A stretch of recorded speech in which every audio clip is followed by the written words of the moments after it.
आप सभी को नमस्कार। स्वागत है आपका मेरे चैनल रिटेन मेमोरी में। तो आज मैं आप लोगों के लिए वीडियो लेकर आई हूं जो है एचएनबी गढ़वाल यूनिवर्सिटी के पीएचडी के रिगार्डिंग। तो अभी इससे पहले एचएनबी गढ़वाल यूनिवर्सिटी में पीएचडी का नोटिफिकेशन आया था, लेकिन उसमें ये था कि आप एंट्रेंस नहीं दे सकते, बल्कि आपके जो एडमिशन होंगे पीएचडी में वो डायरेक्ट होंगे। आप इंटरव्यू के माध्यम से उसमें प्रवेश लेंगे पीएचडी में।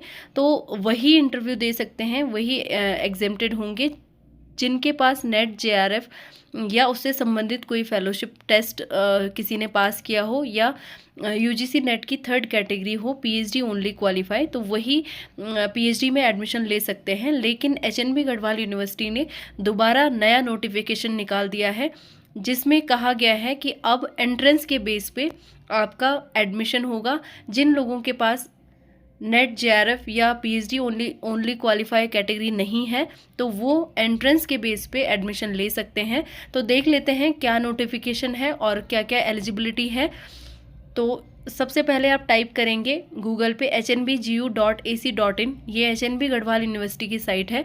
और इसके बाद आपके पास जो फर्स्ट नोटिफिकेशन आएगा इसमें आप व्यू ऑल में क्लिक करेंगे तो आपके पास सारे नोटिफिकेशन आपको दिखेंगे।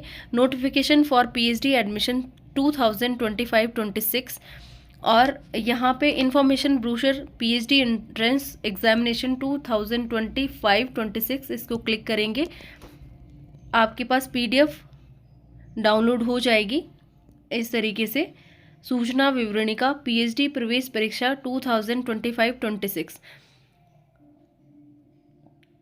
तो यहाँ पे अब दोनों कैटेगरी है, जैसे अभी तक होता आ रहा है। पीएचडी एडमिशन के लिए पीएचडी एंट्रेंस एग्ज़ाम होता था और जो एग्जेम्प्टेड होते थे, जो डायरेक्ट इंटरव्यू के लिए हैं, उनकी कैटेगरी अलग होती थी।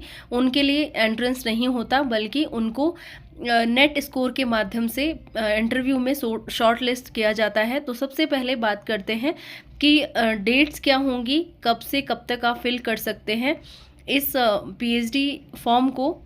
तो यहाँ पे देख लेते हैं।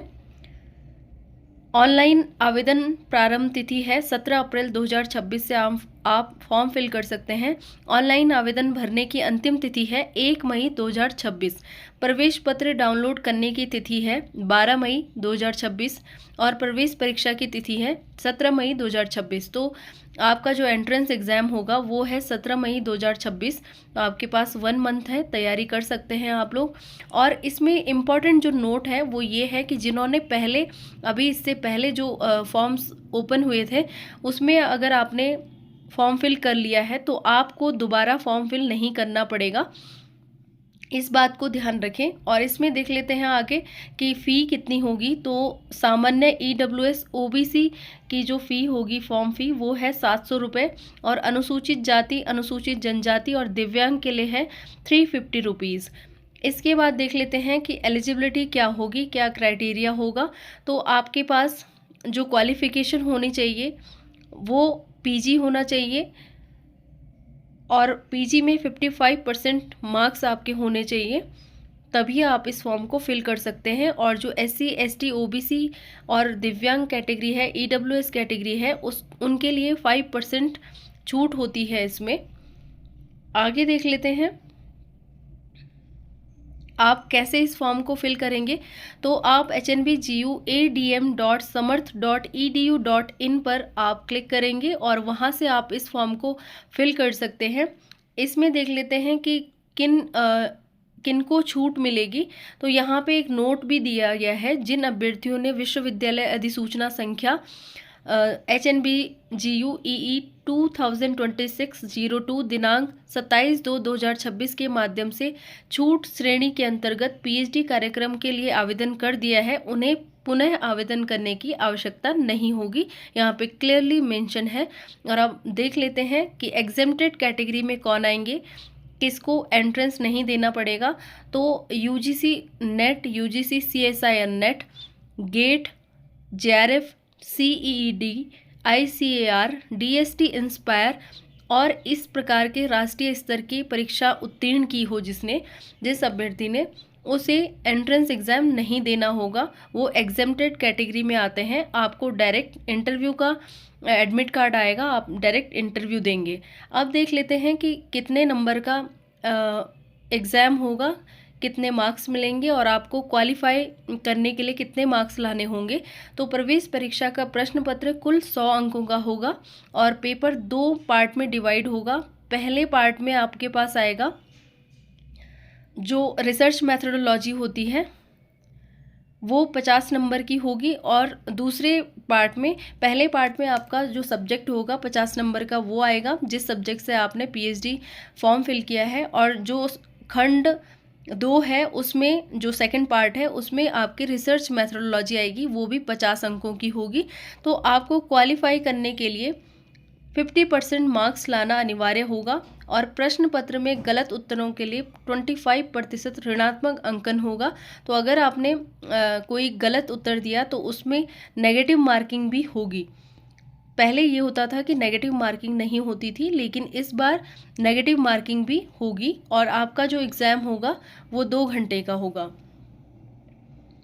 अब इससे जो प्रवेश रिलेटेड जो जानकारी है, आपका एडमिट कार्ड, आपका जो शेड्यूल है वो एचएनबी की साइट पर आ जाएगा, नोटिफिकेशन आ जाएगा या फिर आपको मेल आ सकती है।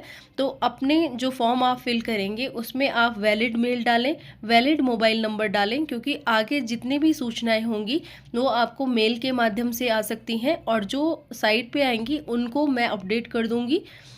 आगे देख लेते हैं कि जो एग्जेम्प्टेड कैटेगरी में होंगे उनके मार्क्स किस तरह से डिवाइड होंगे। तो उनके मार्क्स आपके पूरे एकेडमिक से डिवाइड होते हैं प्लस नेट जेआरएफ के जो मार्क्स होते हैं उसके साथ डिवाइड होते हैं। तो शैक्षणिक करियर 70 अंकों का वितरण होता है, स्नातक में प्राप्त अंकों के प्रतिशत का 30% और पीजी में 40% अंकों का प्रतिशत होना चाहिए, साक्षात्कार में प्राप्त अंक 30%। तो इसके आधार पर आपका सिलेक्शन होता है। आगे बात करते हैं सेंटर कौन कौन से होंगे, एग्जाम सेंटर कौन से होंगे एंट्रेंस के लिए। तो 4 सेंटर बनाए गए हैं, श्रीनगर गढ़वाल, टिहरी गढ़वाल, देहरादून और दिल्ली। तो अपने जो फॉर्म में सेंटर होंगे वो ध्यान से भरिएगा, क्योंकि यहाँ पे क्लियर मेंशन किया गया है कि अगर आप गलत सेंटर भरते हैं और चेंज करना चाहते हैं तो उसके बाद कोई भी चेंज सेंटर में नहीं होगा। तो इसको ध्यान से भरें। और आगे देख लेते हैं, आपका एक क्वेश्चन होगा कि अपेयरिंग इस फॉर्म को फिल कर सकते हैं कि नहीं, जिनका पीजी चल रहा है। तो इसमें जो एचएनबी गढ़वाल का पीएचडी फॉर्म होता है इसमें अपेयरिंग को अलाउ नहीं किया जाता है। तो जब तक आपके पास मार्कशीट नहीं होगी आपकी पीजी की तब तक आप इस फॉर्म को फिल नहीं कर सकते हैं। आगे देख लेते हैं कितनी सीट्स होंगी। Allocation of seats for the PhD entrance examination including for candidates who have qualified net under category 2 and 3। तो इसमें देख लेते हैं कितनी सीट्स हैं जिनके पास नेट कैटेगरी 2 एंड 3 है। लॉ में है 5, फॉरेस्ट्री में 7, हॉर्टिकल्चर में 3, प्लांट फिजियोलॉजी में 3, रूरल टेक्नोलॉजी में 2, केमिस्ट्री में 12, होम साइंस में 2, मैथमेटिक्स में 7, फार्मास्यूटिकल केमिस्ट्री में 1, फार्मास्यूटिकल साइंस में 14, फिजिक्स में 10, स्टैटिस्टिक्स में 1, बायोकेमिस्ट्री में 1, बायोटेक्नोलॉजी में 5, बॉटनी में 8, हिमालयन एक्वेटिक बायोडाइवर्सिटी में 3, माइक्रोबायोलॉजी में 4, जूलॉजी में 9, defence strategic and geopolitical studies में 5, ज्योग्राफी में 8, जियोलॉजी में 5, रिमोट सेंसिंग एंड जीआईएस में 1, एजुकेशन में 12, फिजिकल एजुकेशन में 4, कंप्यूटर साइंस एंड एप्लीकेशंस में 10, इलेक्ट्रॉनिक्स एंड कम्युनिकेशन इंजीनियरिंग में 2, इंफॉर्मेशन टेक्नोलॉजी में 2, इंस्ट्रूमेंटेशन इंजीनियरिंग में 2, मैकेनिकल इंजीनियरिंग में 3, ड्राइंग एंड पेंटिंग में 3, इंग्लिश में 10, हिंदी में 7, जर्नलिज्म एंड मास कम्युनिकेशन में 3, संस्कृत में 5, एंथ्रोपोलॉजी में 3, आर्कियोलॉजी में 2, इकोनॉमिक्स में 6, हिस्ट्री में 5, फिलॉसफी में 3, साइकोलॉजी में 2, पॉलिटिकल साइंस में 2, सोशल वर्क में 4, सोशियोलॉजी में 5, कॉमर्स में 10, बिजनेस मैनेजमेंट में 8, टूरिज्म में 1। टोटल 230 सीट्स हैं और आप कैटेगरी वाइज देख लीजिएगा कि आपकी कैटेगरी में सीट है कि नहीं है। आगे बात करते हैं कि reservation roster for affiliated college for academic session 2025-26। तो एफिलेटेड कॉलेज में कितनी सीट है किस सब्जेक्ट में। तो केमिस्ट्री में 7 है, मैथमेटिक्स में 2 है, फिजिक्स में 6 है, जूलॉजी में 8 है, ज्योग्राफी में 7 है, ड्राइंग एंड पेंटिंग में 1, इंग्लिश में 9, हिंदी में 4, संस्कृत में 2, इकोनॉमिक्स में 10, हिस्ट्री में 4, पॉलिटिकल साइंस में 3, साइकोलॉजी में 6, सोशियोलॉजी में 8, कॉमर्स में 5। और लास्ट है reservation roster for JRF seats for academic session 2025-26। तो JRF की कितनी सीट हैं किस सब्जेक्ट में? लॉ में है 6, प्लांट फिजियोलॉजी में 2, केमिस्ट्री में 10, होम साइंस में 2, मैथमेटिक्स में 7, फिजिक्स में 9, बॉटनी में 8, जूलॉजी में 11, माइक्रोबायोलॉजी में 6, बायोटेक्नोलॉजी में 5, बायोकेमिस्ट्री में 1, डिफेंस स्टडीज़ में 4, जियोलॉजी में 3, ज्योग्राफी में 10, remote sensing and GIS application में 1, एजुकेशन में 8, फिजिकल एजुकेशन में 3, कंप्यूटर साइंस एंड एप्लीकेशन में 5, जर्नलिज्म मास कम्युनिकेशन में 3, इंग्लिश में 12, हिंदी में 5, संस्कृत में 6, ड्राइंग एंड पेंटिंग में 2, एंथ्रोपोलॉजी में 1, इकोनॉमिक्स में 5, हिस्ट्री में 5, फिलॉसफी में 2, political science 2, sociology 6, social work 2, archaeology 1, commerce 10, business management में 8, टूरिज्म में 1 सीट है। तो हेल्पलाइन भी दी गई है। अगर आपको फॉर्म फिल करने में कोई दिक्कत आती है, एंट्रेंस एग्जामिनेशन के रिगार्डिंग कोई क्वेरी है, तो यूनिवर्सिटी ने हेल्पलाइन दी है। एंट्रेंस एग्जामिनेशन सेल नंबर 01346297232 और मेल भी दिया गया है यहाँ पर, आप देख सकते हैं। आप मेल भी कर सकते हैं, लेकिन ये फ़ोन कॉल या मेल आप 10 बजे से 5 बजे तक ही कर सकते हैं। तो इस वीडियो को ज़्यादा से ज़्यादा शेयर करें ताकि सभी तक ये वीडियो पहुँच सके और सभी इस फॉर्म को फिल कर सकें। Thank you so much.